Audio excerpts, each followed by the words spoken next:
Sound రావట్లేదా? ఇటువైపు sound రావట్లేదంటమ్మా. ఈ లెఫ్ట్ సైడ్ స్పీకర్, నాకు లెఫ్ట్ సైడ్.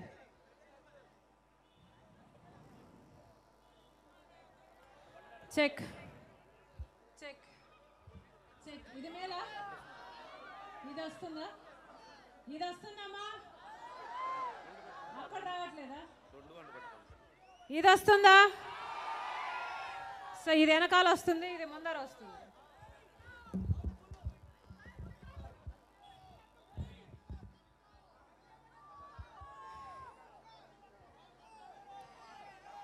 రాజశేఖర రెడ్డి గారు ఆంధ్ర రాష్ట్రానికి 5 సంవత్సరాలు ముఖ్యమంత్రిగా ఉన్నారు.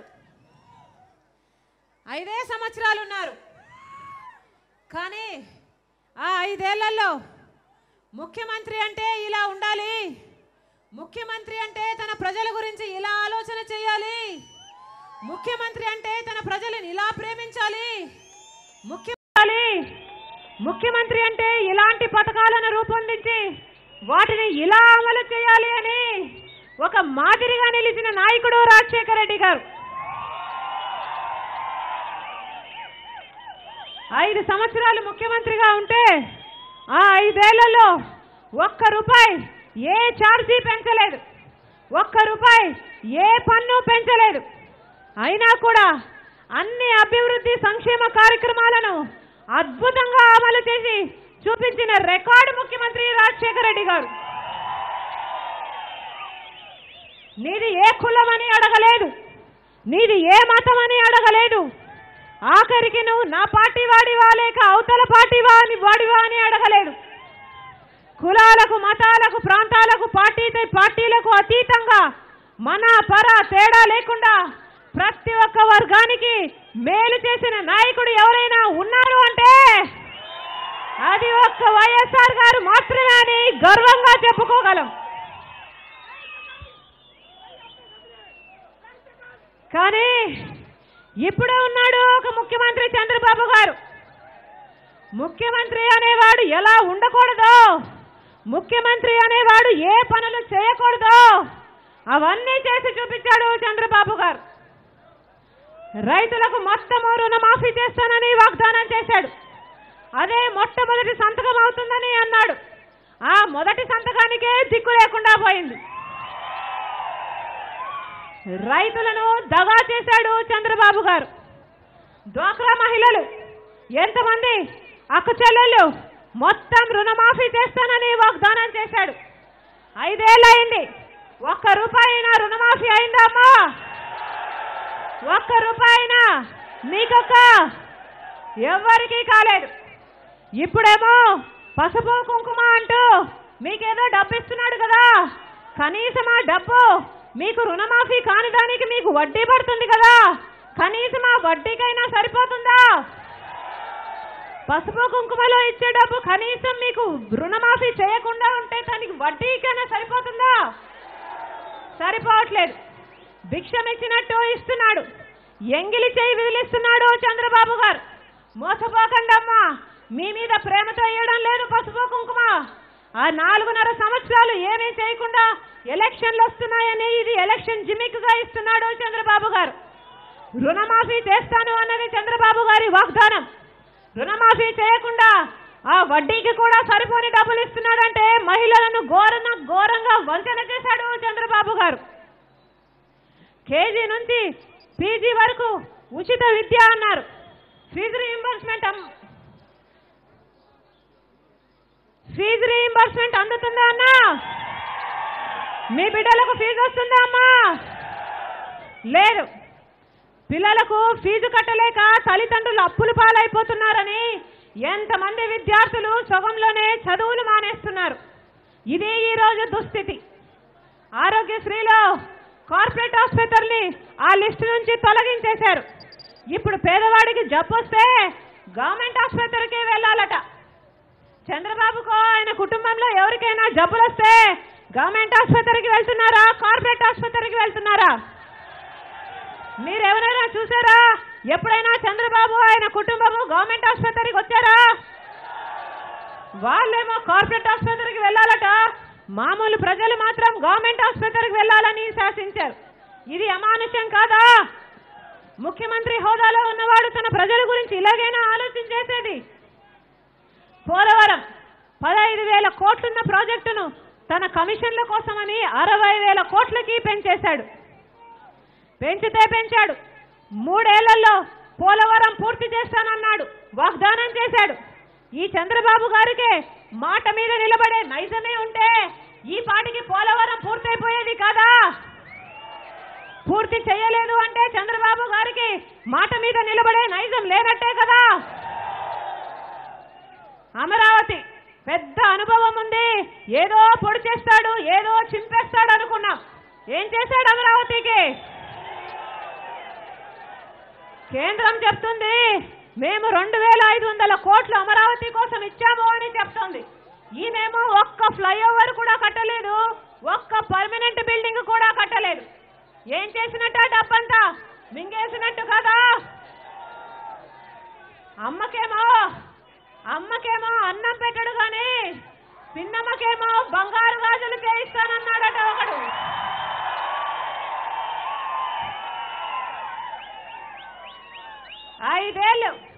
ఐదేళ్లు ముఖ్యమంత్రిగా ఉండి ఒక్క పర్మనెంట్ బిల్డింగ్ అయినా అమరావతిలో కట్టలేదు. కానీ ఇంకొక 5 ఏళ్ళు ఇస్తే అట అమరావతిని అమెరికా చేసేస్తాడట, శ్రీకాకుళాన్ని హైదరాబాద్ చేసేస్తాడట, మన చెవులో పూలు పెడతాడట, మన చెవులో క్యాబేజీలు కూడా పెడతాడట.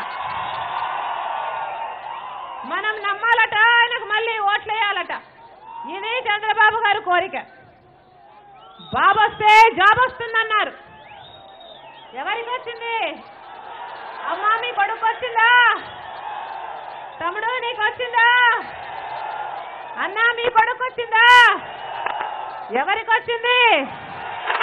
చంద్రబాబు గారి కొడుకు పప్పు లోకేష్ గారికి మాత్రమే వచ్చింది.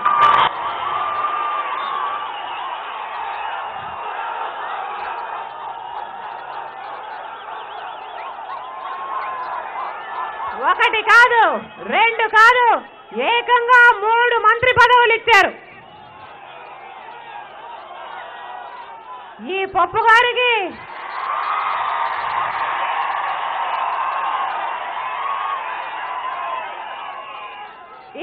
గారికి కనీసం జయంతికి వర్ధంతికి కూడా తేడా తెలియదు.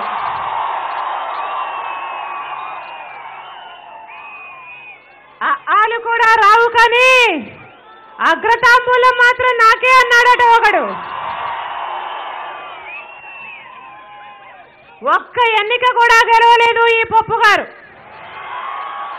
ఏ అర్హత ఉందని, ఏ అనుభవం ఉందని ఏకంగా 1 కాదు, 2 కాదు, 3 మంత్రి పదవులు ఇచ్చారు చంద్రబాబు గారు. ఇది పుత్రవాత్సల్యం కాదా? చంద్రబాబు గారి కొడుకేమో 3 ఉద్యోగాలట, మామూలు ప్రజలకేమో ఉద్యోగాలు లేవు, ఉద్యోగ నోటిఫికేషన్లు కూడా లేవు. ప్రత్యేక హోదా మనకెంత అవసరం? మన పిల్లల ఉద్యోగాలకు ఎంత అవసరం? ప్రత్యేక హోదా ఆంధ్ర రాష్ట్రానికి ఊపిరి లాంటిది. అలాంటిది ప్రత్యేక హోదాని నీరుగార్చిన వాడు ఈ చంద్రబాబు గారు.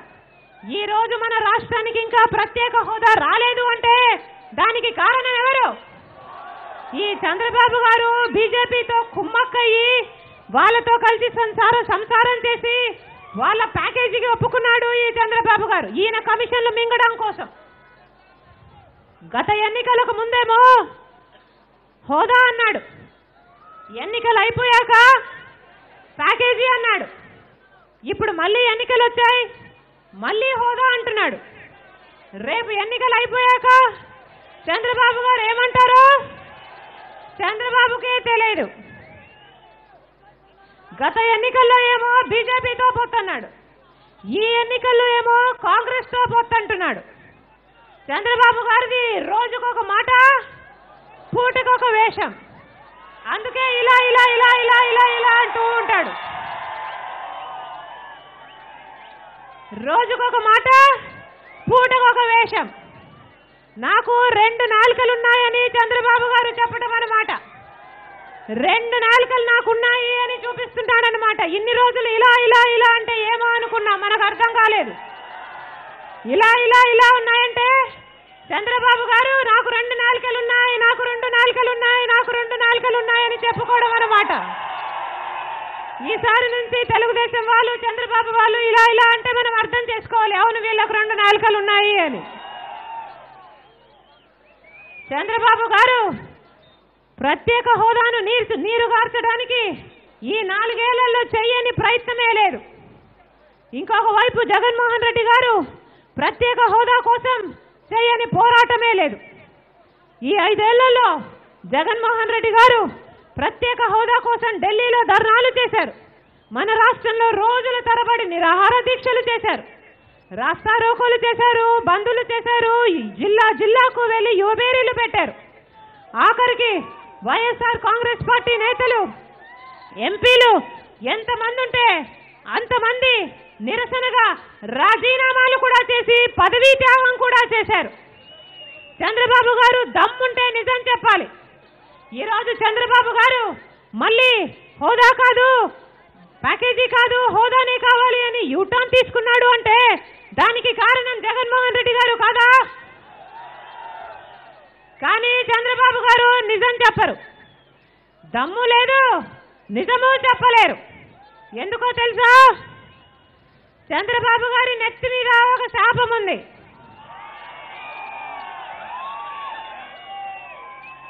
రాజశేఖర రెడ్డి గారు చెప్పేవారు, నాన్న చెప్పేవాడు, చంద్రబాబు గారి నెత్తి మీద ఒక శాపం ఉందట. ఏ రోజైతే చంద్రబాబు గారు ఒక్క నిజం చెప్తారో ఆ రోజు చంద్రబాబు గారి తల 1000 ముక్కలైపోతుందట.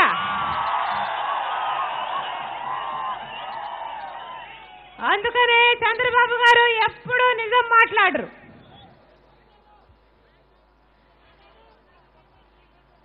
ఇప్పుడు ఎన్నికలు వచ్చాయి, మీ ఓటు కొనడానికి తెలుగుదేశం పార్టీ వాళ్ళు డబ్బులతో వస్తారు. మీ ఓటు అమ్ముతారా అని అడుగుతారు,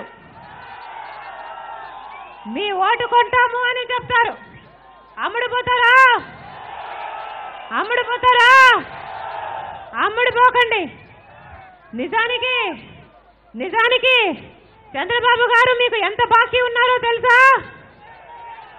కేజీ నుంచి పీజీ వరకు ఉచిత విద్య అన్నారు, వాగ్దానం చేశారు గత ఎన్నికల్లో, అవునా? అంటే ఈ 5 ఏళ్లలో తల్లిదండ్రులు వాళ్ళ పిల్లల కోసం కట్టిన ఫీజు ఎంతో ఆ మొత్తము చంద్రబాబు గారు మీకు బాకీ అన్నమాట. ఈ తెలుగుదేశం పార్టీ వాళ్ళు ఇంటికి వచ్చి ఓట్లు అడిగితే ముందా బాకీ సంగతి ఏమిటి అని అడగండి. ఆడపిల్ల పుడితే 25,000 రూపాయలు మీ బ్యాంకులో వేస్తామన్నారు, వాగ్దానం చేశారు. కనుక ఈ 5 ఏళ్లలో ఆడపిల్లలను కన్న ప్రతి తల్లిదండ్రులకి చంద్రబాబు గారు 25,000 రూపాయలు బాకీ అన్నమాట. తెలుగుదేశం పార్టీ వాళ్ళు ఇంటికి వస్తే ముందు బాకీ సంగతి ఏమిటి అని అడగండి. ఎన్నికల్లోపు ఈ బాకీ తీర్చమని చెప్పండి.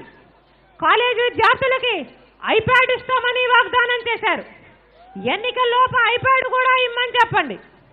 మహిళలకు స్మార్ట్ ఫోన్ ఇస్తానని చెప్పాడు, ఎన్నికల్లోపు స్మార్ట్ ఫోన్ ఇమ్మని తెలుగుదేశం పార్టీ నాయకులను అడగండి. ఇంటికొక ఉద్యోగం అన్నారు, లేకపోతే 2,000 రూపాయలు ఇస్తాం నెలకు అన్నారు. ఆ లెక్కన నెలకు 2,000 ఇంటూ 5 సంవత్సరాలు ఎంత అయింది? 1,20,000 అయింది. అక్షరాల 1,20,000 రూపాయలు చంద్రబాబు గారు ప్రతి ఇంటికి బాకీ పడ్డారన్నమాట. తెలుగుదేశం పార్టీ వాళ్ళు వస్తే అడగండి, ముందు బాకీ సంగతి ఏమిటి అని అడగండి. ప్రతి పేదవాడికి 3 సెంట్ల భూమి ఇస్తానన్నాడు, ఇల్లు కూడా కట్టిస్తానని వాగ్దానం చేశాడు. కట్టించాడా? 1000 ఎకరాలు అమరావతిలో విశాఖపట్నంలో మింగేశారు. ఆ భూమంతా ఎవరిది? మీదే. మీ భూమిని మీకు రాసిచ్చేయమనండి, అది కూడా ఎన్నికల్లోపే ఇమ్మని చెప్పండి.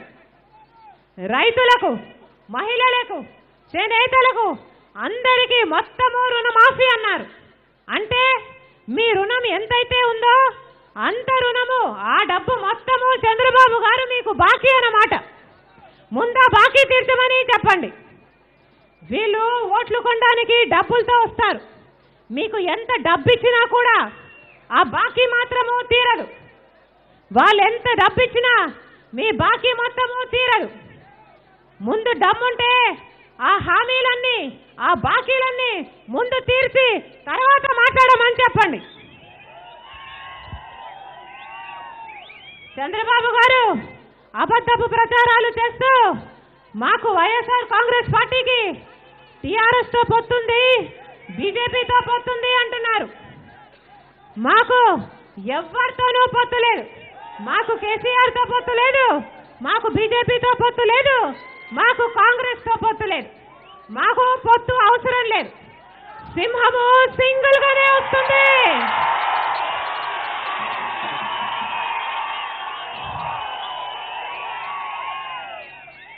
జగన్మోహన్ రెడ్డి గారు సింగిల్ గానే, వైఎస్ఆర్ కాంగ్రెస్ పార్టీ సింగిల్ గానే బంపర్ మెజారిటీతో గెలుస్తుందని దేశంలోని సర్వేలన్నీ చెబుతున్నాయి. సింహము సింగిల్ గానే వస్తుంది. నక్కలే గుంపుగా వస్తాయి. అందుకే చంద్రబాబు గారు కాంగ్రెస్ తో కలిసి, జనసేనతో కలిసి, వీళ్ళందరితో కలిసి తోడు తెచ్చుకుంటున్నాడు.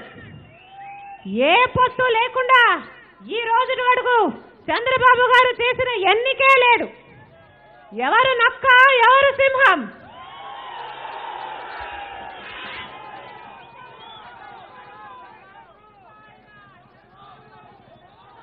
రాబోయే రాజన్న రాజ్యంలో జగనన్న ముఖ్యమంత్రి అయిన తర్వాత మళ్ళీ వ్యవసాయము ఒక పండుగ అవుతుంది. మళ్ళీ రైతు రాజవుతాడు. రాబోయే రాజన్న రాజ్యంలో జగనన్న ముఖ్యమంత్రి అయిన తర్వాత ప్రతి రైతుకి పెట్టుబడి సాయం కింద ప్రతి మేలో 12,500 రూపాయలు, 4 ఏళ్ళకు 50,000 రూపాయలు ఇస్తారు.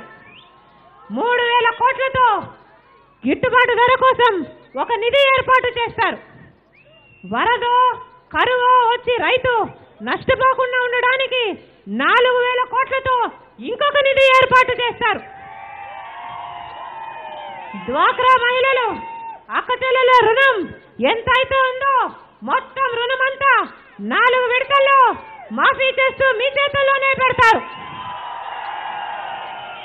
మళ్ళీ 0 వడ్డీకే మళ్ళీ కొత్త రుణాలు కూడా ఇస్తారు.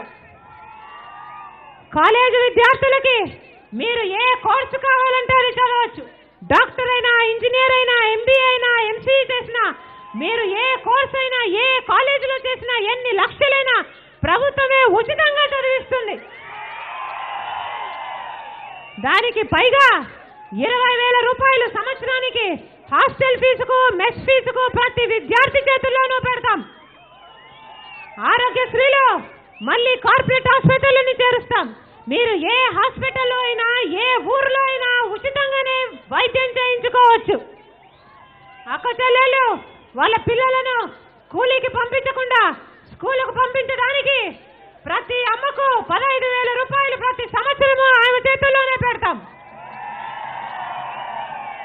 ఎస్సీ, ఎస్టీ, బీసీ, మైనారిటీ మహిళలకు 45 ఏళ్లు నిండాక 75,000 రూపాయలు ఆర్థిక సాయం కూడా చేస్తాం. అవ్వలకు, తాతలకు పెన్షన్ వయసు 60 ఏళ్లకే తగ్గించి 2,000 పెన్షన్ నుంచి క్రమంగా 3,000 వరకు పెంచుతాం. వికలాంగులకు 3,000 పెన్షన్ ఇస్తాం. చెప్పిందే కాదు, చెప్పని మేలులు కూడా ఎన్నో చేయాలంటే రాజన్న రాజ్యము మళ్ళీ రావాలి. రాజన్న రాజ్యం రావాలి అంటే మీరు జగనన్నకు ఫ్యాన్ గుర్తు మీద మీ అమూల్యమైన ఓటు వేసి గెలిపించాలి.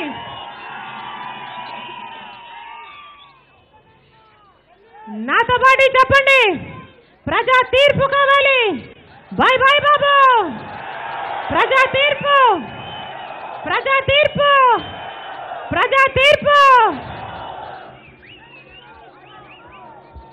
వైఎస్ఆర్ కాంగ్రెస్ పార్టీ ఎమ్మెల్యే అభ్యర్థి యువకుడు మీకు సేవ చేయాలని ఉత్సాహంగా ఉన్నాడు. గొప్ప మెజారిటీతో అభయ్ చౌదరిని ఫ్యాన్ గుర్తు మీద మీరు ఓటు వేసి గొప్ప మెజారిటీతో గెలిపించవలసిందిగా ప్రార్థన.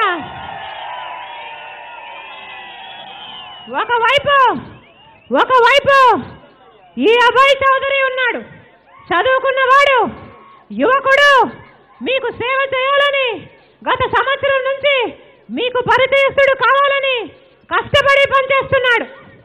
ఇంకొక వైపు చింతమనేని ప్రభాకర్ ఉన్నాడు, క్రూరుడు, దుర్మార్గుడు, మహిళలను గౌరవించని వాడు. వనజాక్షి అని మహిళా ఎంఆర్ఓను మీరందరూ ఇక్కడే చూస్తుంటారు, మేమైతే టీవీలలో చూసాము. ఇక్కడే జుట్టు పట్టుకొని రోడ్డు మీద ఈడ్చుకెళ్ళాడు. ఈయన మనిషా లేకపోతే పశువా? ఇంత దుర్మార్గుడు ఒక తల్లికి పుట్టినాడు కదా, భార్య ఆడది కదా, అక్క చెల్లెళ్ళు లేరా? ఒక మహిళ అని చూడకుండా అంతగా అవమానించేవాడు మృగం కదా. ఈయన ఎంత అరాచకం చేశాడో, ఎంతమంది మహిళలు అమ్మా మా ఇంటికే వచ్చి మమ్మల్ని అవమానం చేశాడని ఎంతమంది గగ్గోలు పెట్టుకున్నారు. మాఫియా, శాండ్ మాఫియా దగ్గర నుంచి లిక్కర్ వరకు, భూదందా దగ్గర నుంచి ప్రతి ప్రాజెక్ట్ లో కొల్లూరులో కమిషన్లు కొట్టేయడం వరకు, ఏ పనులైతే దుర్మార్గపు పనులు ప్రతి పని చేశాడు. మీలో ఒక్కరైనా చింతమనేని ప్రభాకర్ మంచివాడు, ఈ మంచి పని చేశాడని చెప్పగలరా?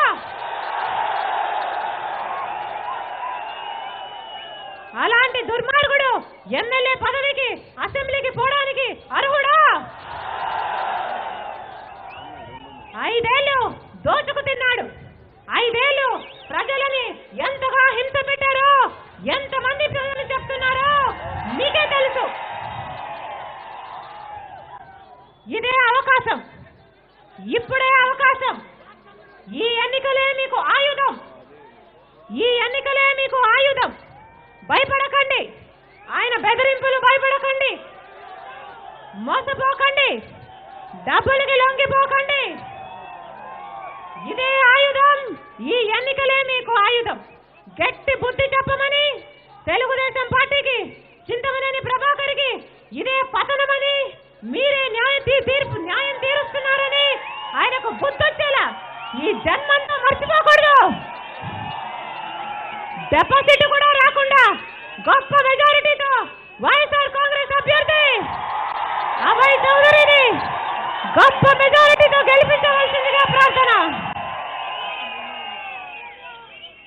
ఇంత దుర్మార్గుడు చింతమనేని, ఇలాంటి వాడికి చంద్రబాబు గారు మళ్ళీ సీట్ ఇచ్చారు, మళ్ళీ అవకాశం ఇచ్చారంటే ఈ చంద్రబాబు గారు ఎంత దుర్మార్గుడో అర్థం చేసుకోండి. టీడీపీ పార్టీకి గట్టి బుద్ధి చెప్పండి, గుణపాఠం చెప్పండి. వైఎస్ఆర్సీపీ ఎంపీ అభ్యర్థి కోటగిరి శ్రీధర్ గారు మీ మధ్య ఉండి మీకోసం పనిచేస్తున్నాడు. గొప్ప మెజారిటీతో గెలిపించవలసిందిగా, మన సమస్యలన్నిటికీ పరిష్కారం, కొల్లూరైనా ఇంకోటైనా అన్నిటికీ పరిష్కారం వైఎస్ఆర్ కాంగ్రెస్ పార్టీ అధికారంలోకి రావడం. కనుక మీ అమూల్యమైన ఓటు ఫ్యాన్ గుర్తు మీద వేసి ఎమ్మెల్యే అభయ్ చౌదరిని, ఎంపీ అభ్యర్థి కోటగిరి శ్రీధర్ గారిని గొప్ప మెజారిటీతో గెలిపించవలసిందిగా ప్రార్థన.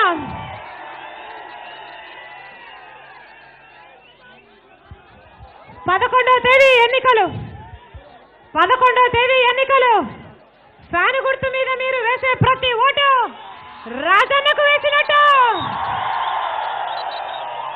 ఫ్యాన్ గుర్తు మీద మీరు వేసే ప్రతి ఓటు రాజన్న రాజ్యానికి వేసినట్టు. ఓటు వేసే సమయంలో ఒక్కసారి రాజన్నను గుర్తు చేసుకోండి. మీకు సేవ చేయాలనుకుంటున్న ఆయన బిడ్డకు జగనన్నకు ఒక్క అవకాశం ఇమ్మని మా ప్రార్థన. ఫ్యాన్ ఫ్యాన్ గుర్తుకే, ఫ్యాన్ గుర్తుకే.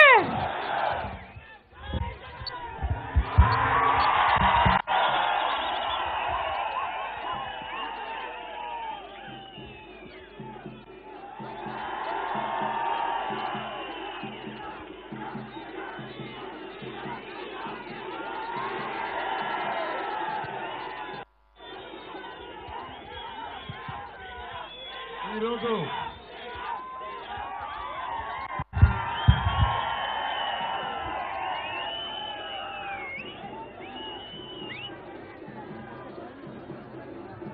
మేరీ పాల్ పద్మావతి గారు ఇంతకు ముందు ఎమ్మెల్యేగా కూడా పోటీ చేశారు దెందులూరు నుంచి. ఈ రోజు వైఎస్ఆర్ కుటుంబంలో చేరబోతున్నారు.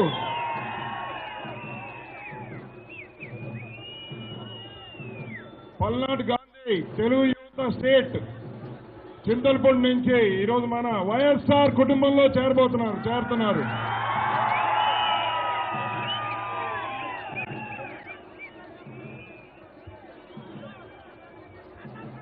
కావాలి, రావాలి, కావాలి, రావాలి, కావాలి. CM CM Jagan, CM CM CM CM CM CM CM